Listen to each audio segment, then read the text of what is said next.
Well, the final day of practice has come to an end for the Forrest Cup here on Lake Murray. I got Brandon Cobb standing with me. Brandon, I haven't really spoken with a true local from around here. Basically, I haven't spoken to Gagliardi yet. Talked to Matt Airy, who I feel like he's got some experience here. But you live how far from the lake? I'm only about, I actually went home last night. I'm only like right at an hour, but I guess I'm technically a local by distance, but I'm not super familiar with this lake actually. True. Growing up, I always fishing with my dad, and once I started fishing the tour, I don't get to fish local anymore. But growing up, I always fished Hartwell, Clarksville, Savannah River lakes. And so I'm not super familiar with Murray, which they fish similar, but I don't come here as often, or I haven't been here as often. Well, you're going to have to represent all South Carolina in this one, because I need some juice, man. I need to get a grasp as to what's going on out here on Murray. I've heard a lot of griping and moaning. I've heard a few good things, but a lot of complaining. So in your eyes, how's the lake looking right now? Right now, if the water hadn't dropped, it would have been a lot better, obviously. I mean, it's dropped a lot since pre-practice, but I think it's better than it could be, if that makes anything. I've seen it a lot worse than August. Right now, I'd say for August, it's probably about half what you could expect. I mean, it's tough, but I think you'll see some decent weights. It'll probably be comparable to last time. Oh, okay. Weight-wise, and I mean, there's big ones here. You'll see some big bags, but it's just August fishing here. You either catch them shallow or you catch them schooling. Pretty much that's it. And the schooling fish, you just don't catch them one day often. I mean, they're real inconsistent, and shallow just is random. You get a bite here, a bite here. You might get 6 or 7 bites all day on a great day. And so it's just really inconsistent. The weights are, single day weights will be pretty decent probably, but then when you try to add 3 days together, it gets real hard to do. Well, I think the other big storyline that's kind of developing is the weather. You know, if back in June, if you would ask me what I thought the Cup would be, you know, it'd be slick, calm, hot, sunny, but rain and clouds has kind of been the big thing, and wind. Yeah. So in your opinion, you got an off day tomorrow, but by the time the tournament starts, it's supposed to be forecast about what it is now. How do you think that will change the fishing, if any? It'll make the fish will probably bite the same. I prefer it slick. Sunny, slick. To me, the shallow bite's a lot better when it's like that. Just the wind, you would think it'd be the opposite, but on this lake, I've always done better. You know where the fish are going to be when you got some sun. It positions them under shade, under docks, under bushes, whatever. And so that's what I don't like about the clouds and stuff. They still bite as well, you just don't know where you're going to get bit. So that's what I don't like about the clouds. And wind, this lake gets pretty big. Down towards the lower end, and wind just makes it hard. Like the way I've been practicing, I've got quite a few places I think I can catch some fish, but they're all scattered over the whole lake. And a lot of that comes with knowing a little bit about the lake, which could hurt me really, because I've got a couple places I want to fish here. And a lot of that's because I know they can get there, maybe not because they are there. So with the lake, when it gets rough, it makes it hard to run around like I'd like to. Well, your track record in Forrest Cups, it's pretty stellar, man. You're pretty good at making the top 10, and we spoke around the Potomac about that, and you said you kind of like it when it gets tough. You also joked that this time of year is the only time of year you can really catch them on Murray. In the spring, when guys are catching 25-pound bags, you're weighing in like 10 pounds. That's right. But this time of year is when you excel. Yeah, and not that I catch them big, I just can compete this time of year normally, because rather than it taking 20 pounds, 25 pounds a day to win, it'll take somewhere between probably 13 to 15, which is more the type weight I generally catch out here all times of year, whether it's August right, it doesn't matter. But it's it's definitely tough this time of year. I mean, you just don't get enough bites to feel confident catching them doing anything. Whether you're schooling fish or fishing the bank, you're not looking to catch 20 fish like you could other times of year. So it's just hard to know how well you can do or what to expect from throughout the day, because you might not get any bites for 3 hours and then pull up on a schooling place and catch them. Sure. And then it's hard to know, really. Do you think this event with the leaders every day, we'll hear from them a lot of, well, I don't really know what I'm going to do tomorrow? Like there will be a lot of game time decisions, not necessarily, you know, kind of planning in advance or being able to run the same thing you did the day before. You will, definitely. And me personally, I mean, I've caught some fish shallow and some fish out schooling, and it just kind of seems day to day and really hourly what seems to be working the best. So if I go fish offshore for a little while and don't get a bite, I'll just go run the bank. And I don't really have anywhere I think's better. I just got certain areas, certain things I'm looking for kind of in really any part of the lake. So I'll go run the bank, and if that doesn't work, go back out. I mean, it's really, it's just junk fishing. That's all it's going to be. Well, final update from Captain Cobb, without you getting stung. We noticed you're not on crutches. I'm not. This is big, man. I'm not. This is big time. How's a foot update going for you? The foot is getting better, is healed, but it's still real stiff because I didn't stand on it for 10 weeks. So that makes it take a little while. I can walk, I'm a little limpy, but I should be able to fish standing most of the day, at least with the small seat. So I'll be leaning on it. It's definitely not 100%. By the end of the day, I can't say for sure I'll be able to walk without a crutch across the stage after fishing all day, but I should be able to fish effectively. Well, I'll let you go wrap things up, rest up, you know, take a little weight off that foot. I am. We got Justin Atkins popping in to say hey, and before this bee stings me, I'm gonna get out of here. Thanks, man. Well, this is the final interview at the end of practice, and I got Clark Reehm joining me today. And Clark, you are a long way from home, it seems like. How long of a drive was it for you out here from Texas? It's about 12 hours. That's not terrible. I mean, there's a few guys that have worse, but that's kind of a long hike. Well, it is, and every time we go somewhere that the fishing's not very good, we always say, you know, we could be at Sam Rayburn right now, which is phenomenal, you know, and there's not a whole lot of places in the South you can go right now that the fishing would be great. And, you know, that's just part of the Forrest Wood Cup, but I keep telling guys that are complaining there's going to be one winner and 49 losers, and we all get 10 grand just for qualifying, so as far as I'm concerned, that's winning a lot of times. That's pretty all right, yeah. Bills are getting paid. Yeah. I guess the other thing you mentioned too is, I mean, heck, if you're going to come from a hot place to another hot place, at least it's cool, huh? It is. You know, it's surprising, you know, that you actually wear a sweatshirt in August in the South. But yesterday especially got cold with the rainstorm that came through, and today all the rain kind of skirted around us. But you know, I don't know if we got a false positive for fishing, you know, with the overcast that we got and the weather we got this week. But you know, the forecast is it's supposed to be overcast and raining for the next couple of days, so you know, it's probably going to stay consistent. I know the guys wanting school and fish or looking for sun. I know out here they want the sunshine.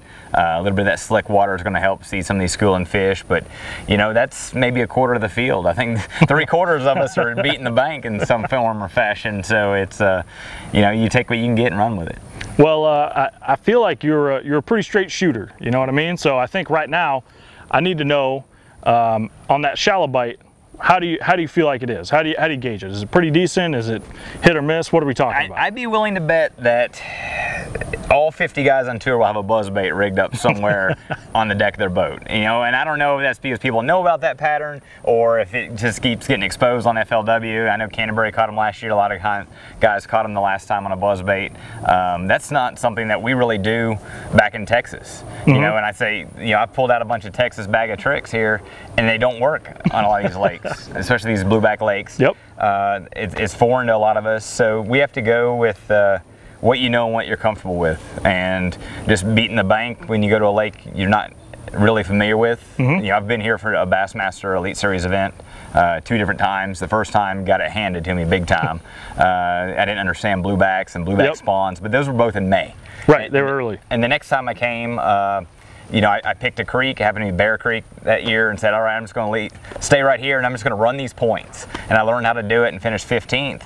And that's not a pattern that's happening here. You don't run points the same way whenever they're not spawning. Right. And I went out today, you know, the 3 days prior to today, I actually went out and looked at a lot of the shallow type bites. You know, and once you figure out, okay, I can go do this to catch fish, you know, throw a buzzbait or, you know, throw a floating worm or a fluke shallow or flip, you can get a few bites.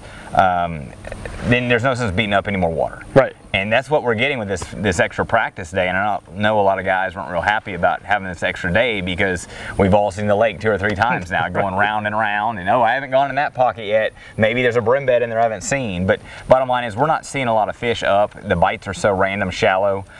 Today I said, well, let me go run, try and figure out some of this offshore deal. And you know, we use the term offshore loosely, or deep.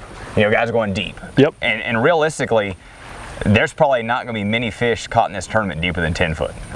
You know, now granted, they might be suspended in 10 foot or on top of a hump, you know, or a point that comes way off there offshore. But, you know, from what I've seen, the deep bite really isn't happening. We've drug Carolina rigs a lot. We've thrown shaky heads out deep. You know, I've drug a jig a little bit. From what I'm seeing, the fish are suspended. Yep. So if somebody's got that figured out, they might have some little sweet spot. But you know, I've talked to guys that were planning on coming out here drop shotting and doing things like that just to catch a limit. And that's usually how you can find like limit fish. And that doesn't seem to be happening very well. And somebody's watching this video, that's in this tournament and licking their lips saying, all right, I got this to myself then. But that doesn't seem to be what's happening. Places that I've found fish in June, I came right down from Potomac River after I made the cup, came down, I idled around for a week. I think I made 100 casts during that time period, and that was on schooling fish that came up. But I've got a ton of brush piles found. I'm not getting bit in brush piles. That's another deep summer deal that guys talk about doing. But here's the deal. I can go run bank for, 2 hours and get a bite. That's about what you're averaging. Yeah. 2 hours of buzz baiting or top watering, to get a bite. Or I can go run 20 brush piles and get 1 bite doing the same deal. So they're not in it good, but it's an option that you've got. Sure. If you've got a bunch of it. So versatility is going to be a big deal. It is. But like I said, there's almost everybody in the field is going to have a buzz bait on. I will say this: I doubt a frog will be a player whatsoever in this tournament. There's like an actual soft body frog. Soft body frog, like a spro or some sort of a popping frog. That bite just doesn't seem to be there. You can go in the back of these pockets, and I made fun of John Cox when we pulled up. I said, man, I doubt you're going to win at the back of a creek this time, are you? I've scoured a bunch of them. You're not seeing the fish. You're not seeing fish on brim beds. You're not seeing fish up there in a foot of water. And every pocket you go into looks gorgeous. There's these lay down limbs. There's grass. There's the nasty grass guys have talked about. And you go back there and you think, well, I'm going to see some cruising. You're not even seeing little ones cruising. Wow. So that doesn't make any sense like you would other times of the year. And in June, you could go back and see a lot of that happening. You go into the back of these creeks, you're not seeing blue herons anywhere. You're not seeing life. You'll see some old brim beds, but they're not that active in the very back of these creeks either. And so that factor is kind of there. So it's hard to put a pattern together even with that shallow bite, and that's where guys are really talking about struggling, because it's, you catch one on a lay down on a buzz bait, and over here you might throw a worm at a dock and catch one. Sure. Or you go throw at docks till you're blue in the face and you might get 5 bites all day other than perch biting. But again, it's just another option. Well, with that deep stuff, you can at least, when you idle over it, you can see fish, right? You could graph fish, like suspended fish. Yeah. So you at least have an idea that there are some fish living out there. Oh yeah. It's more of a matter of getting them to bite, right? Hey, I heard they're schooling. Yeah. They live out there. And I know they live here. You see the weights that come in tournaments here, especially February, March. There's May when the schooling bites happening. On points. You see that the caliber of fish is here. There's no rhyme or reason why you're going to catch a 4-pounder as opposed to a non-keeper. And it seems like, where are the non-keepers? Because you're not catching a lot of those either, so you're just getting very few bites, but we know they're here. But on these blueback lakes, from what I've learned from traveling the country is, these fish aren't like normal bass. Right. People talk about, oh, you got Florida strain and natives or northern strain largemouth. You got some oddball species of other black bass. But in reality, a blueback bass is pelagic, and they're totally different than anything that we're used to, unless you are familiar with the blueback lake. For sure. I know I talked to Brandon Cobb, and I'm sitting there picking his brain. I'm buddies with him, and I'm like picking up little deals here. It might not apply for this time, but it might be the next time I come to Right, blueback you put it lake. in the bank of tricks. And it's just like I talked about before. The first time I came here, I really struggled. And, I didn't know anything about bluebacks. I didn't know all you needed was a fluke and a topwater plug. And that's the one Urbana's one with a frog. But the next time I came, I learned from that experience, caught them at Clark's Hill doing the same sort of deal. But the summertime blueback situation, we're still learning. Right. Michael Murphy used to fish the tour. He did a video recently. I watched it, about the biological aspects of bluebacks, and I picked up a few things there, but it doesn't tell me, okay, of all the humps that are out here, right, this is what I need to look for. So unless you're actually experiencing that, it's like going to Kentucky Lake and going to scout for a ledge fishing tournament in June. If they're not out on the ledges in late May and June, you're not going to be able to go in, April and go pre-fish for those same sort of fish. Right. Because it all looks the same. All these humps look the same. They got rock on there. There might be a cane pile, which the cane piles, guys throw that term around a lot. They don't stick out on a graph very easily. I have graphed that Lowrance unit nonstop. I asked the guy what they look like. He gave me a waypoint to one. I went and looked at it. And, it's like 3 sticks in a bucket. When we make a cane pile at home, you put like as many bamboo Right, it's got a lot of sticks stuff going in on. a bucket you can, put saccharine in there, and you're trying to hold crappie.